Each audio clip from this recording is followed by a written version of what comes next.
Welcome back to the Lakers Takes podcast. I am your host, Edwin Garcia, and today we're going to talk about the Lakers' previous week of games, recap the games which were mainly disappointing, and one very, very high point at the end of the week against the Warriors. We're also going to talk about the fact that we are 3 quarters done with the season. 75% of the season is done, so it's that time of the year again. I'm going to give out the season awards for the team so far, 75% done, 3 quarters in, and we're going to look ahead at this week's slew of games. Let's get into it. So, first game of the week was Sunday, New Orleans against the Lakers. The Lakers lost 123-95 against the New Orleans Pelicans, and this was, right in the middle of a losing streak. This game was disappointing, like many of the games the previous week and even this week have been, where the Lakers just, they just tap out as soon as they face adversity. And the adversity really came for them, honestly, in the third quarter. That's when they were outscored 44-25. And it just feels like when the Lakers get punched in the face nowadays, that's when they fold. They just decide, okay, well, I guess this game's over. Because when you look at the talent on the Lakers side and New Orleans side, and you see what they had available, this shouldn't be happening. You shouldn't be losing 123-95. You shouldn't let a team like that score 44 points in the third. That's just unacceptable. It's not being focused. It's not being serious.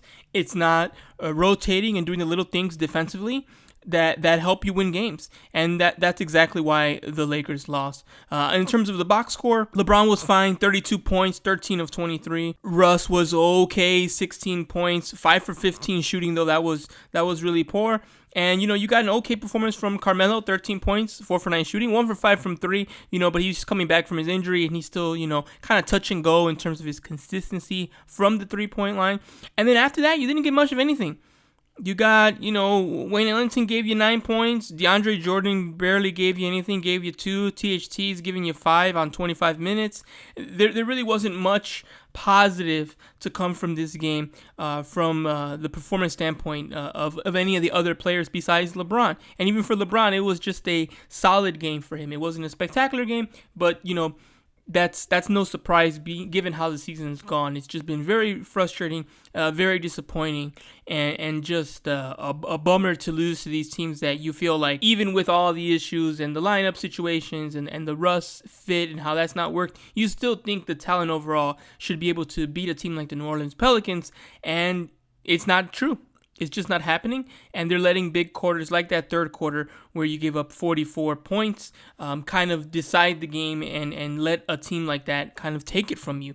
And that's been frustrating to watch, and Sunday was more of the same. Speaking of more of the same, on Tuesday, the Lakers played the Dallas Mavericks, and again, they lost. Again, 109-104, and this was another game where now this team is of high quality, right? The Dallas Mavericks are,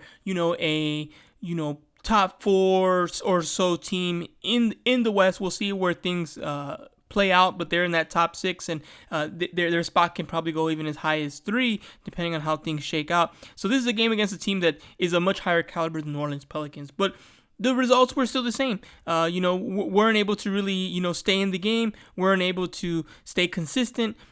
Came back later on in the third quarter, but that was after a second quarter that was, again, horrible. Another 40-point quarter. Giving up 41 points in the second quarter is just unacceptable. You're not going to win basketball games where you give up 40-plus points in a quarter. The Lakers have lost games based off of essentially one quarter in almost every game this past week, and it's just too much of an error. You cannot give up 40 plus points in a quarter and expect to still come out victorious, and that's why they did not come out victorious against the Dallas Mavericks, losing 109-104. At this point, the exhaustion's kind of been felt by Lakers Nation. It's been felt by the players. There's just a lot of frustration going about. Again, LeBron, 26 points, 10 for 18 shooting. Melo had a much better game. Again, like I said, he's been touch and go, but this was definitely on the higher end. He shot 50% from 3, 3 for 6, 6 for 11 from the field. And again, after that, there really isn't anyone else to highlight in a positive way. DMPs for Bradley, Wayne, and Trevor. THT only had 8 points. Bazemore's played a little better. I think that's kind of been at least a little bit of a shining light, because Bazemore's been pretty much just DMPing all season long. And the last couple games when he's played, he hasn't been spectacular, but I've been impressed. He's got a defensive focus. He's knocked down a couple of shots. And, in this game, he hit 2 threes, 2 for 3 from the field. He's not taking dumb shots. he's hitting the couple that he's taking.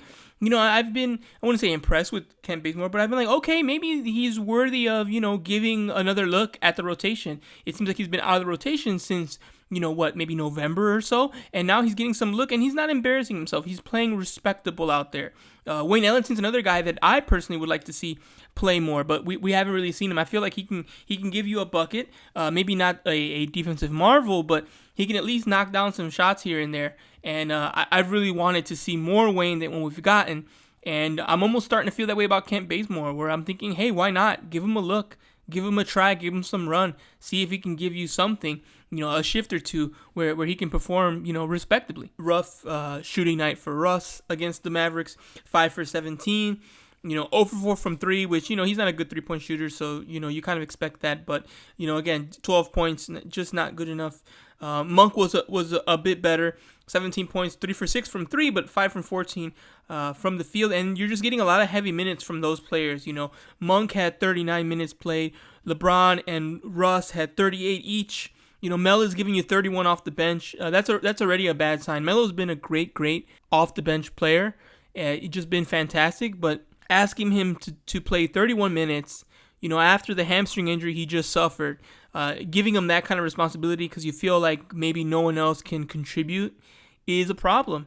And that's been some of the many struggles the Lakers have had. It's just there isn't much bench production. It's the Carmelo Anthony show, and you hope somebody else can give you something, and you got a whole bunch of nothing from everyone else, except, like I said, an okay Kent Bazemore performance, which, at this point of the season, I will take. So, yeah, another Lakers loss, 109-104, another frustrating game, another quarter where they give up 40-plus points, and that kind of signals their demise there. And again, this week has been rough. This year has been rough, but this past week, the level of competition has just been very intense. All these teams were really good, except for maybe the Pelicans. And again, you lost that game. So you lose the game to the Pelicans. You go on, you play the Dallas Mavericks, another playoff contending team, lose that game. Then guess what's next? The Clippers-Lakers matchup at Crypto.com Arena. And the Clippers are also a good team. They're a hardworking team. They play well. They're coached very well. They're defensive focused. And guess what? The Lakers lost 132-111. Another disappointing one. This one was a blowout. The Clippers took control and kept control pretty much the whole time. Very disappointing, but it is to be expected. I don't know anyone who was really surprised by this. The Clippers have been just, they take that game seriously, and they play with a level of focus that the Lakers just didn't bring to the game. And again, another 40-piece, third quarter, 40 points. And this one, you had a couple that were getting near there. In the first quarter, you gave up 36 points. Second quarter, 30 points. So it's just too much. But yeah, that third quarter was the big one. 40-18, you get outscored. You already were struggling going into that quarter. You just cannot do that. You have to stop having games where you give 40-plus points in a quarter. It's just, you're not going to win games where you do that. It doesn't take a genius to understand that. And there have been quarters like that in every single game this past week. So no surprise the Lakers have struggled.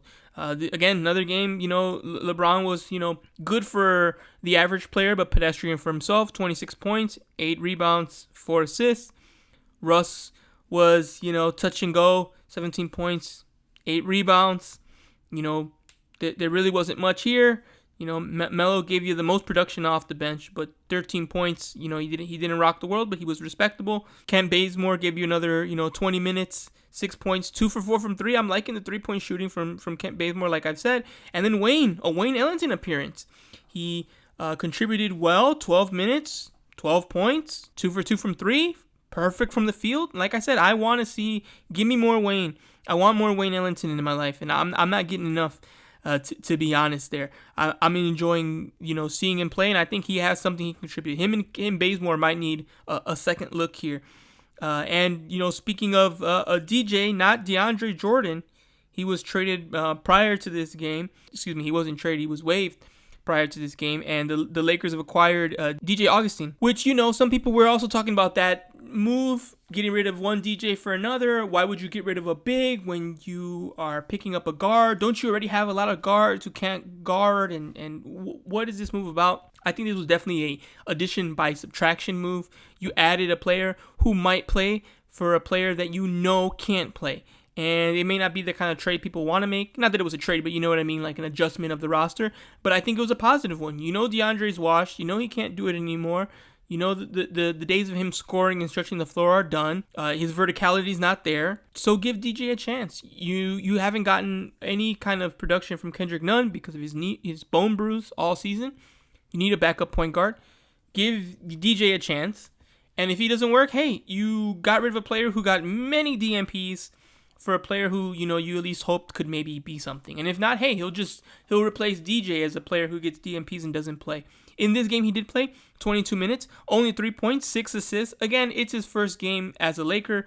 Such a quick turnaround from being part of the team to actually playing. So you definitely, you need to give him a week or two to kind of get adjusted and see what's the realistic expectation from him. Right now, I have none. I just want him playing hard, and let's see what he can do. And that's the kind of mentality I have.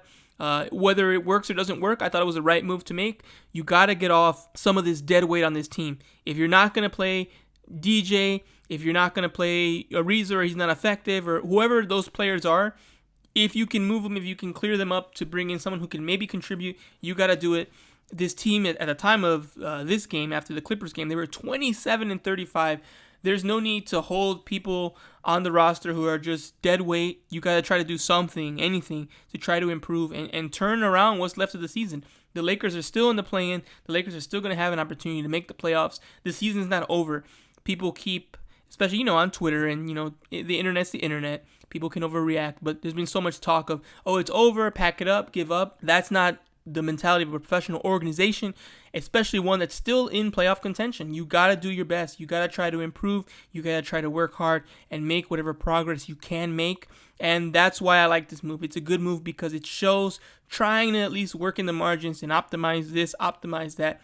It's all you can do right now. You can't do any blockbuster trades. You can't make any big moves. That moment is come and gone. So do what you can. And let's see if we can make some small improvements that lead to the bigger results and better results and some wins. Because, again, another loss to the Clippers. Lost all 4 games to the Clippers this season, which is disappointing. But, again, for me, I'm not really big into the whole Battle of LA. There is no battle. This is a Lakers town. It'll always be a Lakers town. It will take too much for it to not be a Lakers town. It's just disappointing to lose a game that you need to win because you're losing so many games. And that's the part that, for me, is frustrating. But anyway, I digress. That's how things are, and that's how things were in this game. Lakers lost 132-111. Never really had a chance. The Clippers were dominant in all facets of the game. In fact, they won every single quarter except the fourth, which was basically a garbage time quarter where they barely lost 30-26. The Lakers edged them out by 4 points. So it was the Clippers show all night long, and the Lakers were never really in contention whatsoever. So, again, another disappointing game, another disappointing loss. And guess what? 48 hours later, they have to play the Golden State Warriors. So look at how rough this schedule is. I know the Lakers have been bad, but you play the Pelicans, disappointing loss. Then you play a playoff team like the Mavericks, you lose. You play a play-in team that's got a better record than you and the Clippers. And now you got to play the Golden State Warriors, who are one of the best teams in the NBA. They have been struggling, but they're still one of the best teams in the NBA. And it's just like, you just can't catch a break, can you? And then the Lakers won. The Lakers won the game 124-116, beating the Golden State Warriors, needing any kind of, good news they can get. And this was obviously very good news as the Lakers were dominant. The Warriors have been struggling. They're now 2-8 in their last 10. And the Lakers just brought the heat all game long. They brought the energy. They kept it up there. There was a moment they were down by 16, but they chipped away. They came back. At the end of the second quarter, they were down 5. End of the third quarter, they were down 5. And the fourth, they pushed. And you got, by all accounts, just a world-class performance from LeBron James. 56 points. I'm going to say that again. 56 points. How do you like that? 56 points, 10 rebounds. He was 6 for 11 from 3. He was 19-31 overall, 39 minutes, just doing everything and leading the team to victory. Just incredible. There was a moment where he hit 3 back-to-back-to-back threes. It was phenomenal, and they seemed like each one was farther than the last one. And he was just on it. He was just amazing, absolutely phenomenal. Russ had a good game, 20 points, 4 rebounds, 4 assists. He was 1 for 3 from 3, but 9 for 17 overall. From the field, he played 32 minutes. He was really, really solid. And then Stanley Johnson and Austin Reeves just doing the little things, getting the rebounds. Stanley had 6, Reeves had 5, drawing fouls, drawing charges, making an assist here and there. Shooting a low amount, but just doing what they can. Both players were really giving that top effort and playing well. I'm really happy with this starting lineup of Stanley Johnson, LeBron James, Russ, Monk, and Reeves. I think that's a pretty good lineup. We'll see how it goes moving forward, though. Try to keep it going and try to give that lineup some kind of cohesion and chemistry and some time together. Carmelo Anthony off the bench, really good game, 14 points in 25 minutes, 5 for 8 from the field, 2 for 3 from 3. He hit a corner 3 late in the game. I believe it was like about a minute left. That really iced the game. It took it from a 1-possession game to a 2-possession game, and there was just not enough time for the Warriors to possibly come back after that.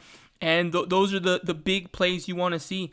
DJ Augustine, I think he was okay, 6 points, but it seemed like 2 for 4 from 3. It seemed like he was eager to go out there. He was playing in the big moments that mattered in the third and fourth quarter. So those 19 minutes were very impactful during important aspects of the game, and I'm glad that he was out there. They were giving him a chance. They were giving him some run. They were giving him those opportunities, and I think he did okay with those opportunities. He wasn't fantastic. He wasn't phenomenal, but he was really respectable. Again, given the context, he just joined this team midweek and has played in 2 games.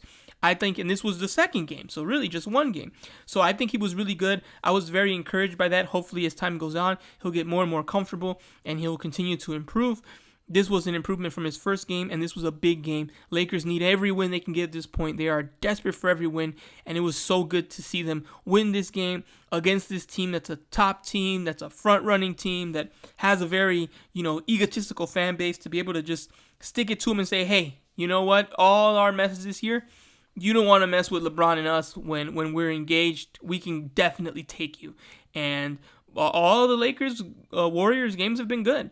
The Lakers are 1-2 in those games, but opening night was fun. Right after Christmas was the other game, and that one was very good. It came down to 3 points. No, actually less than. I think it was a 2-point game at the end when LeBron hit those. Well, he missed one of the free throws, and he had to miss another one on purpose when the Lakers lost that one.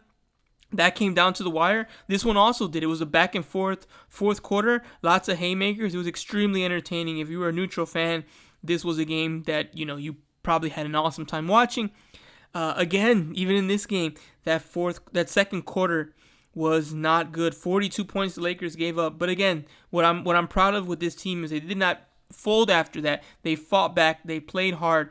And they were able to ultimately get the win. And LeBron mentioned he loves to avoid 56 points, but it's all about, this team's desperate and we need to get every win, and that's what really matters. And I can't agree more.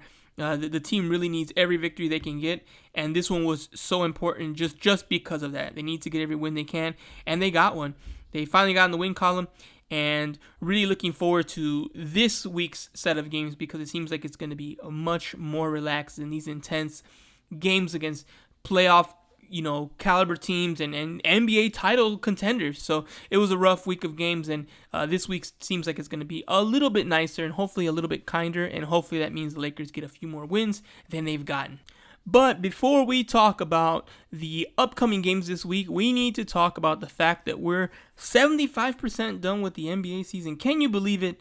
That's incredible. It feels like we just started the season, I don't know, a month or 2 ago, maybe 3 months, but definitely doesn't feel like it was October of last year. But that is a factual statement. It was October of last year when the NBA season started, and now we are nearing the end. Done with 3 quarters, entering the 4th quarter. So as I've done at every quarter of the season, I'm giving out my season awards for the team. In other words, MVP from the Lakers' perspective, 6th man from the Lakers' perspective, things of that nature. So I'm not talking about the general NBA. I'm talking about giving team awards for the team's performance during the season. So that's what we're focusing on today.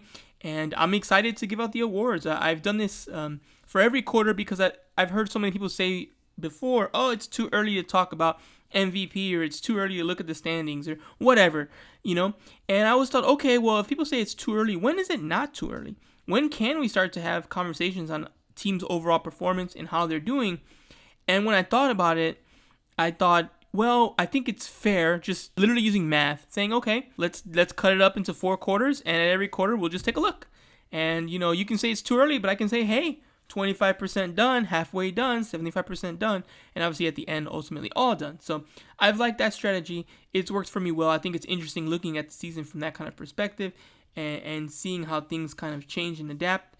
I've enjoyed doing it that way, and I think I'll continue to do so. So, all right, let's go ahead and break it down. So we're going to start with the biggest award right away. We're not going to hold anything back. We're going to go right for the big one, and that is MVP. And for MVP, I have to go with LeBron James. Yes, and 37 years old, playing 46 games this season, starting in all 46 games, leading the team in minutes with 36.8, leading the team with points with 29.4. It's got to be LeBron James. He's been carrying this team. You know, I know the record doesn't look like it. You're like, well, how bad would they be? They'd be even worse. They'd be probably at the absolute bottom instead of, middling in the play-in. But he's definitely the leader. He's the heart and soul of the team. He's the best player.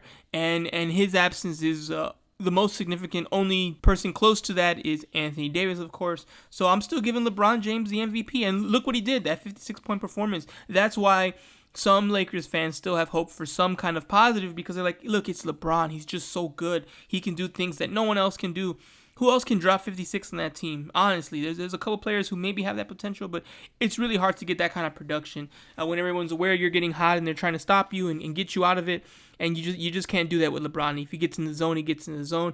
And he's been incredible this year. If the team was better, he'd probably be in MVP conversations in general. But again, that award's based on, narrative and wins and things of that nature. So, but for the Lakers, no doubt about it, it's LeBron James. Now, for Defensive Player of the Year, I'm going to go a little controversial. I'm going to abstain. I'm not giving it to anyone. I'm seeing way too many blown rotations. I'm seeing way too many times players not getting back in time, players not switching correctly, players not caring about defensive rebounds, not boxing out. So many little things that I see. Do I see some players trying, like Reeves and Johnson and Bradley, of course? Yes. But I don't think anyone's doing a spectacular job to warrant that award. And although I'm trying to give it, I'm not just going to say a name to say a name. I don't think anyone's played spectacular defense to the point where calling them Defensive Player of the Year for the team is worth much of anything. So I'm not going to give out the award. And I did this once before this season, and I'm doing it again.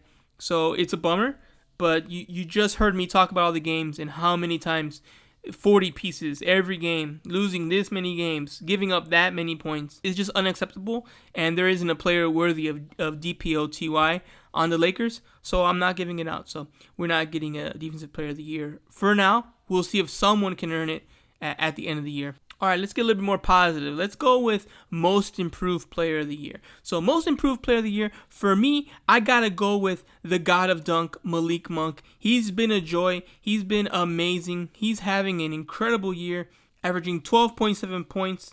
That's a career high for him. He's getting a bigger role, and he's shined in that role. Going from a player on a minimum contract to, I don't know, he's going to get a really nice bag in the offseason. Probably make it hard for the Lakers to keep him, but I think everyone in the Lakers Nation is hoping they do, because when he gets hot, it's just electric, it's exciting, it's explosive. He's so fun to watch. I did a deep dive on him on my website, LakersTakes.com, talking about what I've seen of him prior to All-Star break and how he was playing. Now, that was really fun watching him play and seeing like how explosive and how good he can be, and what his improvements and his flaws are. But the improvements have been so good that he's definitely the most improved player. He's a player that into the season he wasn't looked at that highly, and now he's a player that everyone wants to see come back. Everyone agrees he needs to have a big role in the team, and everyone's excited when he's playing and playing well. So definitely most improved player, Malik Monk, God of Dunk. The Monk propaganda is strong, and I'm really excited to see how he continues to play this year, and I hope we get to see him in the purple and gold next season. And for sixth man, it's got to be Carmelo. Carmelo Anthony is just a great sixth man. He knows what he's good at. He's good at making trays. He's good at getting ISO and hitting that fadeaway, and he does it consistently. He does it at a very high rate. And he's averaging 13.6 points. He's leading everyone on the bench in production. He's doing it shooting 39% from three, which is just ridiculous. And he's been extremely consistent in playing a lot of minutes, 26 minutes a night. So he's up there in minutes as well. It's got to be Carmelo Anthony. First player off the bench that the Lakers Nation just gets so excited for. When he comes in the game, you know when he's going to come in the game because there's a rise in the sound of the fans. They know what it means. It means we're getting some Carmelo Anthony. And once he hits a three, he puts that little three finger he puts up and starts tapping his head. The crowd goes crazy. He brings an energy to the stadium and energy to the team that is unmatched. He's got that $1 million smile. He starts hitting those trays. Things are going great. The Crypto.com arena is buzzing, and he's playing well. When he plays well, the Lakers usually win because you're probably getting a decent performance from your starters overall, and then you get a big Melo game. It just becomes too much for teams to kind of overcome from. So yeah, Carmelo Anthony, absolutely sixth man of the year for the Lakers. All right, so those are our awards 3 quarters into the year. It'll be interesting what happens when we're going to have the final one, because I'm actually not going to end it at the end of the regular season. I'm not the NBA, so I can do whatever I want. I do include the postseason. I think that really matters. So for me, winning these awards for the year, I count everything. So I won't actually do it after game 82. I'm not going to give out the end of the year awards. I'm going to wait until whenever the Lakers either win the championship, which probably won't happen, or get eliminated from the playoffs, which probably will happen. And again, only one team wins the championship every year. That's just how it is this season. We'll see how it goes, though. It's not over. It looks one way, definitely, but we're going to see how things go. So once that's decided, that's when I will give out the awards. So there's going to be a little bit of a longer wait, I'm guessing, even if it's just a couple weeks or whatever, before I give out the end of year awards compared to the rate that the first quarter, second quarter, third quarter awards were given out, because that's already been scheduled. That hasn't changed. So end of the year is a little different. So I'll give out those awards then. And only thing I have left to give out in terms of the third quarter awards here are the Peak Performance Awards. And these are players leading in the main statistical categories: points, rebounds, and assists. I'm going to name them, and I have one thing I probably want help with people from about. So let me just name them all, and then we'll talk about that. So the peak performer in the points category is LeBron James, averaging 29.4 points. The peak performer in the rebounding category is Anthony Davis, averaging 9.7 rebounds per game. And the peak performer in the assist category is Russell Westbrook, averaging 7.2 assists per game. Now, my issue is, should I still be giving Anthony Davis peak performer in rebounds when he's only played 37 games, which is a bit on the low end compared to other players, right? Like Melo's played 55, Monk's played 57, Russ played 62, Dwight Howard gets a lot of DMPs, he played 46, LeBron's played 46.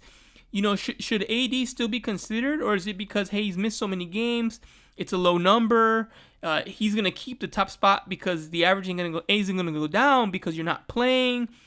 I'd like to hear some thoughts on that. Should I go to the second highest? And how many games does AD have to play for me to count his rebounding total? Or should I just keep it? Because, hey, 37 is still a lot of games, and he's still the peak performer. So that's the only one I have a little bit of a controversy over. I'd love to get some feedback on what I should do there. All right, so now that we're done with the third quarter awards, let's look ahead at the games coming up here in the fourth quarter and who the Lakers play this week. Like I said, it's a much calmer, nicer week this week, which is just what the Lakers need after these tough games. So first game of the week is Lakers versus Spurs. That's on Monday at 5:30 p.m. Next game of the week will be Lakers versus Rockets on Wednesday at 5 p.m.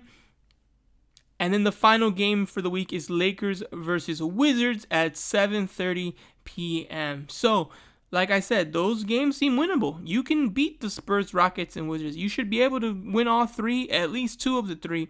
So the Rockets are 0-10, 0-12 actually in their last 12 games, 12-game losing streak. So these are the teams you need to beat up, because next week goes back to kind of a mixed bag of difficulty. So this week is theoretically easy. Win those games, get some wins here, secure yourself as a 9 seed, and that'll just make life a little bit easier than how hectic and negative it's been. So let's hope the Lakers can have a good week this week. Let's hope they can actually win more games than they lose. They have 3 games that are very winnable. Let's see if they go out there, take care of business, and win. So I'll talk to you next week on Lakers Takes Podcast. Hopefully we're talking about a 3-game winning streak for the week and a 4-game winning streak overall, so that way the Lakers can start looking a little more positive in this 2021-2022 NBA season.